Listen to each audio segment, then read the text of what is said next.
Assalamualaikum warahmatullahi wabarakatuh dan salam sejahtera.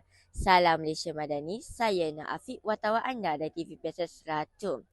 Atas cara kita pada hari ini iaitu kejohanan mata desa bagi tahun 2025. Tapi dikatakan pada tahun ini berbeza dengan tahun lepas. Apa yang beza? Mari kita saksikan bersama.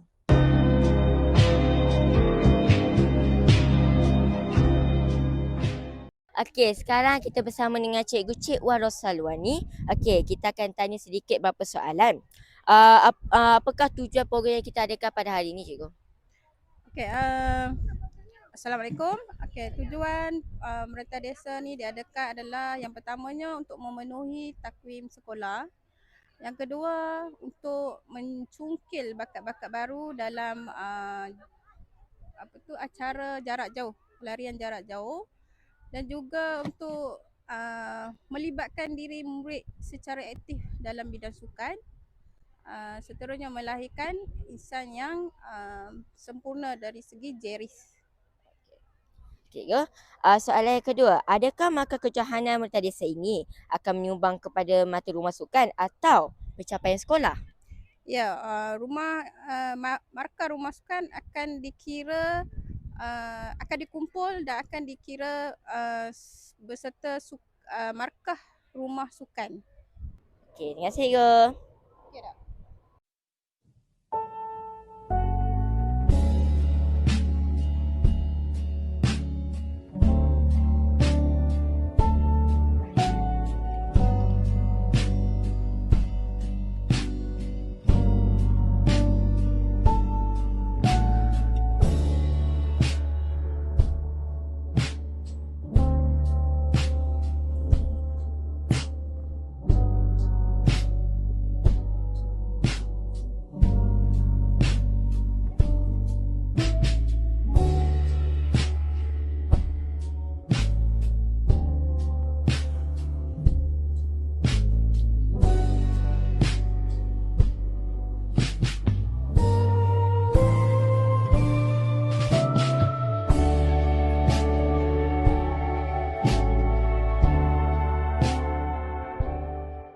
Yang akan menata dalam kejohanan ini? Teacher rasa semestinya hang jebat. Okey, ada kata-kata semangat untuk murid-murid Hang Jebat?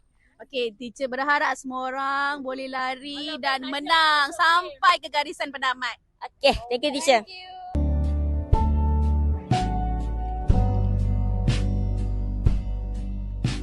Kita bersama Cikgu Mahfuziah. Cikgu rasa rumah sukan siapa yang akan menang tahun ni? Mestilah rumah lelaki. Okey, bagi kata-kata semangat untuk hal lelaki. Go lelaki, go. Okey, terima kasih, Cikgu.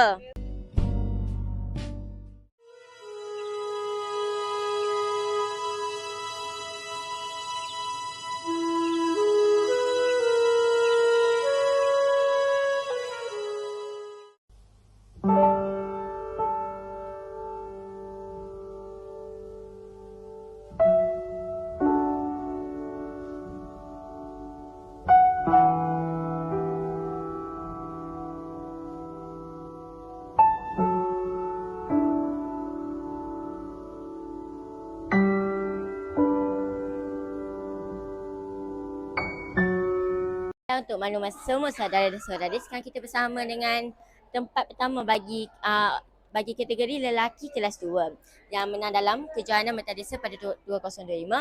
Okey, saya nak tanya, apakah perasaan anda setelah mendapat tempat pertama dalam kejohanan pada tahun ini? Bangga. Okey, kenapa bangga? Sebab dapat naikkan nama sekolah. Okey, terima kasih, Dek. Jadi itu sahaja video kita pada hari ini. Jika anda ingin melihat video-video lain daripada TV PSS kami, jangan lupa like, share, komen, subscribe, tekan bunyi loceng sikit. Supaya kami akan tunjuk dan anda boleh lihat update kemas kini video kami dari semasa ke semasa.